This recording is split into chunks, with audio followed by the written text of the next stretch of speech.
Howdy folks, Brian Cusco here at Triple B. Today we've got my buddy MJ on from the Snake Trap Sessions. MJ and I have become very good, ridiculously good friends. Did I say good twice? You get the point. One thing I'd like to mention is that this was recorded while Forrest was still with us, so we're talking about him like he's still here, so it's a little bit of kind of somber mood for that reason. But other than that, it was a really good interview. Without further ado, here's MJ. You're watching Triple B TV.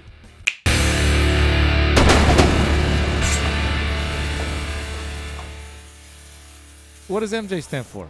Michael Juarez. Michael Juarez. All right. I think I knew that. And I love Michael Jackson. I love Michael Jordan. All the MJs. Yeah. Mary Jane. Yeah, MJ's got some. Those are some solid initials. Yeah. MJ for sure. I got a lot of weight on my shoulders. You know what I mean? So I just don't want to mess up the initials. That's some pretty serious footsteps to fall in. How long you've been keeping it for a long time? You've been into reptiles since you were young. Yeah, I'm not to this extent. You know what I mean? I've always had a ball python and like an iguana. It all stems back to I had a relative back east who had like a property where he had ostriches and he just had crazy stuff on his property. You know what I mean? Just stuff that I knew that was from different countries. And then he had a house that looked like a house that nobody lived in, but every room was like for anacondas. It was bizarre. He had reptiles rooms. So that's where it all started from. And I just always loved snakes and I had a passion for it. And I didn't know it was this big of a passion until, basically I think 2016 is when I bought my first ball python that was a morph, Mojave Orange Ghost. And I got it for really cheap, for like $75. And, that's when unfortunately buying ball pythons started with looking on Craigslist, because that's just what I was like, wow, look how cheap all this. And then obviously I turned into wow, maybe I shouldn't, what are these bubbles? What are, and then it turned into man, you shouldn't be buying snakes without a reputable back, information on them, documentation at least, so it's a lot of trial and error, you know what I mean? And I'm still learning. It's like you, I'm constantly putting more on my plate, even when I'm not even done eating what I was eating, you know what I mean? I don't know. So, what is a snake trap? Snake trap is, you know what I mean? It's a place where, snakes are being produced versus drugs. You know what I mean? What's a trap? A trap in general is normally a place where a drug dealer makes his drugs and pushes out all the product. Oh, I did not. Oh yeah. I did not know that. I used to be a drug dealer and I did time and stuff like that. And I was in a place where I was like, fuck, I wasn't happy, but I loved my friends. I loved, DJing. I was trying to chase a dream, but I was really wasn't meant for me. And then the snakes is what my energy just went into a positive. Now I'm I have stuff that I could actually look what I've been doing. You know what I mean? Before it was never like that. It was different. You know what I mean? How old are you now? 34. Okay. Be 35 in August. Nice. So I got married yesterday. I just stuff's happening where I'm yeah, you got married. Congratulations, man! You got married yesterday. That's it's a blessing. And I gotta just say that accounts like Miguel and yours is. I understand my biggest drive is I love family. Family shit is what I don't know, it just gets me going, you know what I mean? I had a really cool childhood, and then kind of going through my rough patch as an adult. Now I'm like, dude, I would love to relive some of the memories I had, you know what I mean? And have a kid, you know what I mean? And a lot of people don't ever say that, but you and Hillary, what you have, your family's beautiful, you know what I mean? And then Thanks. Miguel, what he does with his kids, it's something I visualize, and I can't wait to be, hopefully God lets me be a part of something like that. But it stems down to just, I want to just continue to do what's right for my life, but then also, keep fulfilling these dreams that I didn't even know I had. I always knew I loved animals, but I didn't know it was going to be this. I didn't know it was going to, and it's all positive stuff. I'm not doing anything wrong. I'm finally doing something in life where I could talk about it, and I'm like, dude, I'm not, I don't have to be sneaky or, you know what I mean? It's just positive things, It's cool, man. Yeah. I can dig that. For sure. I can definitely relate to the idea of reliving your childhood through your children. That definitely happens with me. I watch them go through things and do things on their own where it's it brings me back. I'm like, I remember going through that. I remember can just tell the way you crack up at them sometimes. It's you're like, dude, it's just another version of you that you recall when you were, you know what I mean? It's like, oh man. And I don't know. I've been following you for the last 3 years. And just the way Eli and Noah are growing up, I think Noah's, dude, he's not this little he's not Eli anymore. You know, Eli, I feel like Eli Noah was what Eli was when I first started following you, but now Noah's like a little young, like he's growing up, you know what I mean? And it's crazy how fast it goes down, you know? Yeah, that's all I ever hear from people who have raised kids, from, you know, kids to adults now, that nobody ever says, oh, it seemed like it took forever for him to grow up. No, Nobody says that. Flies by, I'm sure. I Yeah. mean, I could just tell by just your stories, you know, just following you and just like, dude, it's like that. So that's why, I also have to remind myself, you know, as much as I want kids, like it could happen really, really quick. You know what I mean? Really, really fast. And then, you know. You'll be wondering what you were doing with all your free time before. Right. This audio went out. Is that going to mess anything up? I mean, I could still hear you. I just don't know if. Back in action? Oh, we're back in action. All right. Solid. That's fix that stuff quickly. Solid. So where were we at? Oh, let's talk about here. Let's switch gears. I'm gonna bring that back to you. There you go. The new podcast you just started with my homie Forrest. Yeah, I don't know how I pulled that one off. Yeah, but I got good. and like Forrest, right? That's another person that, you know, when I started following him, I was like, holy crap, like, you know what I mean? It was kind of like, man, I'll never. I looking at Forrest's stuff, you're like, man, I will never be that guy to have shit like that. And then next thing you know, I'm like, I wonder who this guy is. And next thing you know, I met Forrest. And then we hit it off, right? Right when we met each other, there's just so much shit we had in common with, like, music. He knew I DJ'd and, like, you know, I produced hip-hop and stuff like that. So we just, like, would just talk about, you know, music that we're into. So it just stemmed into so many things we had in common. Then he came down to San Diego for, he came to San Diego for something. But I finally met him. He came over to the Snake Trap, which was I was freaking nervous, dude. I just didn't think it was worthy for him to see. Just because, you know what I mean? I don't know. But he came in, he was blown away. He was like, holy shit, this is sick. So Forrest, man, I kept in, we always kept in contact, you know what I mean? Yeah, and then he always told me how much he enjoys how real I am, you know? Like, and then he's also that kind of guy that balances me out, because we'll talk about certain topics and he'll hear me getting kind of like aggro, and he kind of like, well, you know, maybe don't look at it like that, you know? And that's one of my biggest opportunities is, you know, not being so rational, you know what I mean? And Forrest has always been that guy to where, like, he's correct to, like, where my energy was going, and I was like, oh, he was right, you know what I mean? And I also do that with him in different things too, like, I don't know, can't really know what I do for Forrest. Wait, what do I do? Anyways, I'm a good Well, you got friend. him on a podcast. Got him on a podcast. He's been wanting to do that for a long time. Yeah. So I got him to come on the podcast. He's difficult sometimes, but he's fucking. Forrest? No. I've never seen that. He's yet to leave me hanging on a show, so I can't talk shit. I mean, he's been late twice, but hey, who's better counting? late than never, man. He blames Lars. Yeah, well, that's a pretty good excuse you may find sooner than you think you're going to. Probably. But yeah, man, it's awesome. It's pretty cool because, one thing I want to start gaining is, like, good knowledge of, like, people who've been doing this for a long time. You know what I mean? Because you have a lot, you know, in this hobby, especially if you're brought in with ball pythons, you see people who are producing amazing stuff, but then it just goes deeper than that. You know what I mean? And a lot of people, how are they supposed to know that there's, breeders who've been doing it since, you know, God knows when? They just aren't on social media, or they only have Facebook. You know what I mean? I found out that a lot of people that I was, like, intrigued with, like, getting to know, they don't have Instagram. They only have Facebook. Or neither, right? So that's why I'm kind of like, man, it's a weird balance. Like, Instagram and Facebook it's like night and day, man. Completely two different entities, and just, like, one's more toxic than the other, but then yet one's more, like, you could gain kind of more knowledge if you know how to just block out all the toxic, and you know what I mean? I mean, you want to see what you want to see, and I want to get better at not seeing what I shouldn't be seeing, you know what I mean? It's a daily battle. Yeah, I don't want, because, I'm not too old, but man, I don't know if this energy is going to just die out someday. So why waste it on something that you shouldn't be wasting it on? You know what I mean? So I love my energy. I don't think it's ever going to die out, but I definitely want to start using it better.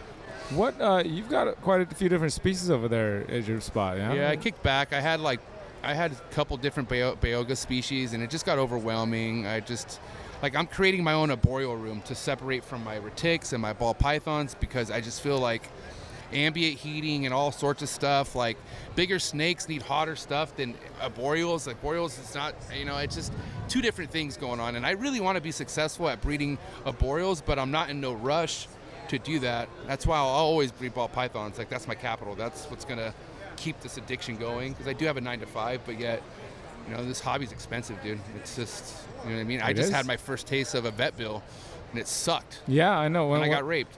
Yeah. I got taken advantage of. People ask me sometimes, like, you know, what advice would I give on parent? Like, I'm looking at starting to breed and like this and that, and like here's my kind of tight budget. I'm like, well, if you're on a tight budget, don't do it. Don't breed. Yeah, just have a pet. Yeah. Yeah, be a collector and then wait until that time comes. You know what I mean? Yeah, I mean, a lot of people just don't really understand the whole, like, how much work it is and how much money can go into it. But then how much, like, if you want to do it right, you got to do it right. Like, you can almost see the work people put in some of their stuff compared to other people, and it's like, dude, like, you really don't give a shit about your collection. It's what sometimes you could see, like, you know what I mean, versus somebody who's just like, it's like a part of their life. You know what I mean? It's a day-to-day thing. Like, there's no shortcuts. There's no skipping it. Like, I work with so many different species that I can never not go in my room one day. Like, I have to go to my room every day. Like, there's either one snake that needs to be sprayed really good, but then, you know, for instance, one thing I'm dealing with, man, it was kind of a double banger. So I'm pairing up chondros this year, right? My first chondro, 2,000 gram female, wrapped my male. Like, she wrapped my male because I was feeding underneath them. So I don't know if they smelled the food. I don't know what was happening. I don't know if there was a shadow, but all I know is I put a tub back, and then I heard boom, boom, and then I hear you put shoes in a dryer. Yeah. Dude, that's what it sounded like, and I thought there was a rat in there. I didn't know what was happening. So I take the towel off the tub, and all you see is the female wrapped, has, you know, he's probably like a 500 gram green tree completely wrapped in her coil, and his tail's just squirming, like. So I didn't know what to do. I took her out, and I was like screaming at him, like, stop, like, let go, like if they were like humans, you know, like. And it was really hard. It was emotional because this is my first green tree I've had since 2016, my very first ever, but then yet it's killing a $1,200 snake that I've been waiting 3 years to pair these snakes, and now I'm just gonna watch it die. So I literally had a prowl. I had to go in there, and I thought I was gonna hurt him, but I was able to force and get. When I went down to the tee, the male's mouth was completely around the female's head. I don't know if he was just biting the back, but I don't know. It was horrible, and I got him out, got him loose. So yeah, that happened, right? And then that next day, I had mangroves paired, and they were having some shed issues, so I put substrate. It sounds like those snakes end up being okay. Like, they're both. Yeah. So they so the male ended up recovering. I gave him a meal the next day, and no problem. And the female's kind of like, she's a little traumatized. She didn't want nothing to do with food. She's just coiled up, so I'm leaving her alone. So I might even have to skip. I might have to skip out this year on pairing her. I don't want to stress her out. Yeah. So that happened. That was really like messed with my mind. I was like, dude, you know, my favorite snake almost died, but then yet almost one of my most expensive green trees I ever bought almost died. So I was like, what the hell? And then I go and check on my mangroves that I put on substrate and oversprayed them. Ended up giving them the worst case of scale rot. Like, I'm talking about like, it was horrible. From the mouth all the way to the tail, it looked like rust. It was brown. Yeah. It looked horrible. I'm talking about horrible. And I was like, dude, I thought these snakes weren't going to make it. I was like, dude, how do you, I know there's betadine soakings, there's things you do, which all worked, by the way. I just went through the protocol. Dan from DM Exotics walked me through, and he's like, dude, keep feeding them, just keep them dry. And then next you know, they shed and all gone. And I was like, holy shit. You know they're pretty resilient, and when they shed, it can do a lot of fixing of things. Yeah, right. Yeah, sure. It's just snakes they're like tanks, man. Oh yeah. For the most part, especially like retics. Like, did you ever see that when Nerd paired those cow retics together, and the male took a chunk out of the female? No, I did not see that. Well, it was really bad, and he was like, no, it all healed. Like, it looked like he needed stitches, and it healed on its own. Yeah, the regeneration power of reptiles is pretty impressive. Yeah, I'm blown away by that, and but yeah. So, I mean, it's kind of like, you know, there's times where I'm like, I'm asking myself, what the hell are you doing, dude? Like, you know, and I did get rid of some species because it was getting too much. Because I just felt like I wasn't 100%, like they weren't at the care that I wanted them to be at. Because every day there was something going wrong, you know what I mean? So when you say get rid, you mean you found the place, rehome, basically. Oh, yeah, I didn't. This one's not going to work out. Where's the nearest mountain? Fly. No, I actually kidded. I had a Nile monitor that I regretted getting instantly after I got it. And I was talking to somebody. I'm like, you know, I'm going to set this fucker free. And he got so pissed. He's like, you better not. He's like, you're going to fucking ruin this hobby. And I'm like, no, I'm kidding, dude. Like, but he's like, it's a real thing where it's like people release animals and it like either the news catches it or it's just like, you know, look at why is Florida. Like, you know what I mean? Other than hurricane There's a lot. There's a lot. Yeah, there's Florida. a lot that went into it. Never mind. It's Florida. Yeah. So, yeah. Cool, man. Good times. Well, I mean, I'm looking forward to everything you got going over there. I know you got a lot of things planned out, and I look forward to watching your guys' podcast continue to grow and have on people. And just Forrest is awesome. You're awesome, and yeah, you guys keep it real, keep banging it out there. And yeah, man. Same to you, bro. I mean, you've always been on the same momentum since I started watching you, and it's really impressive. And even finally get to see all this. I mean, it's really awesome. Like, and honestly, it makes my head hurt because I mean, you're not alone. My head hurts too. We got a podcast. Like I said, right when we wanted to start the podcast, Forrest he wanted all this right off the bat. He's like, well, hold on, we got to get our own logo, banners. I'm like, dude, well, can we just have fun first? Like, let's just. Like, look at Joe Rogan's first episode. He has a point, like doing that stuff. But you also have a point. Yeah. If you're not having fun doing it, if you're not enjoying doing it, then why do it? My thing is just like, what if this is just a fling? You know what I mean? It's like only one way to find out. Right. Touche. Touche. Yeah, well, thanks for coming and sitting down with me, bro. I appreciate it, man. Yeah, awesome. dude. It's been good times. Absolutely, man. Keep the family, keep the dad thing going. You and Hillary are killing it. So. Thanks, man. Yes, sir. How's her anxiety doing? Better, yeah. She's good now. She quit her job, so she's like full. That's what it was on the job. It was having that was where she was having the attacks, was at work. Yeah. My fiance, I showed her that, you know what I mean, because she has anxiety problems too, and it stems down to just the work overload, you know what I mean, and then obviously planning a wedding and all the other stuff. Yeah. But yeah, man. All we could do is be there for him, right? Yeah. Day by day. All right, Brian. Yeah. Good stuff, man. You gonna be at the auction? Of course. All right, cool. Of course. Good stuff. Thanks for coming on, MJ. Who knew we were going to become such good friends, man? Who knew? Who knew? Well, I guess you maybe had an idea. I didn't yet. Next week, we've got Mr. John Adrania on for you guys. Funny enough, from Sim Container, and Sim Container is now sponsoring MJ's channel, I believe. So that's kind of funny how that's worked out, because this was all before that happened. But cool. Until then, you've been watching Triple B TV. Y'all take care.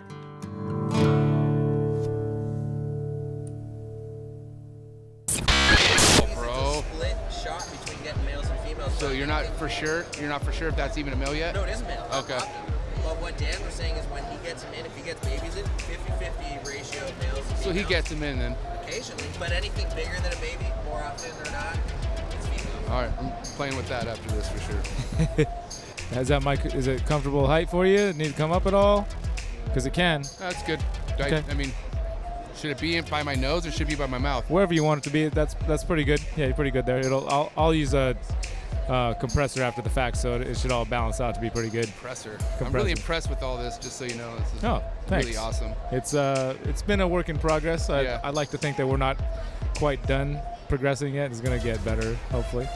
Better. Yeah, I feel like everything you've been doing keeps progressing, and I mean that's kind of the whole point. But man, I'm sure it gets overwhelming. Oh yeah, life gets overwhelming sometimes, man. But I've made a new resolution for 2020. What's up? Don't be a whiny little bitch. God, don't be a millennial. It's just for myself. Yeah. Well, I mean, yeah, but it's also good advice for other people to maybe, listen. But then again, it's for yourself. Yeah, it's for myself. Yeah. I hope by bettering myself, getting better stuff. If everybody else gets better too, wants to maybe. This audio went out. Is that going to mess anything up? I mean, I could still hear you. I just don't know. No, I maybe it was something on the got kicked on the thing. We can check it out just in case. I don't want you to have a. I made mine kick out for a second. Is it back? You don't have any audio on the headphones at all? Check. What the hell's going on with my shit? Think I just killed my headphones and I don't know how to fix it. Checky one. Checky. Checky.